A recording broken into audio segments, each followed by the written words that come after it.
आवळा कँडी बनवण्यासाठी आपण सर्वप्रथम फ्रेश आवळे घेतले आहेत। एका भांड्यामध्ये आपल्याला पाणी घ्यायचं आहे आणि त्यात मीठ टाकून घ्यायचं आहे।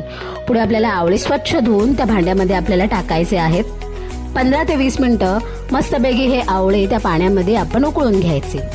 ते झाल्यानंतर तुम्ही बघू शकता आपल्या ज्या पाकळ्या आहेत त्या आपोआपच सुटतात। मग त्या पाकळ्यांना आपल्याला बिया काढून वेगळं करून घ्यायचं आहे। अशा पद्धतीने ते थंड झाले की एका जार मध्ये आपल्याला ते ट्रान्सफर करायचे आहेत। गोडीसाठी मी इथे मध घेतला आहे, तुम्ही साखरेचा पाक किंवा गुळाचा पाकही करून टाकू शकता।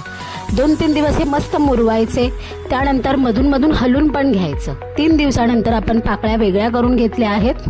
हे पाणी जर तुम्हाला हवं असेल तर सकाळी गरम पाण्यासोबत तुम्ही घेऊ शकता, खूपच चांगलं असणार आहे शरीरासाठी। पाकळ्या ज्या आहेत ते अशा पद्धतीने आपल्याला प्लेटीमध्ये सेट करून रूम टेम्परेचरवरच 2 ते 3 दिवस सुकून घ्यायच्या आहेत। त्यानंतर पुढे आपण त्याच्यामध्ये थोडी सुंठ पावडर आणि पिठी साखर टाकून घेतली आहे आणि अशा पद्धतीने आपल्या आवळ्याच्या पाकळ्या मस्तपैकी रेडी आहेत।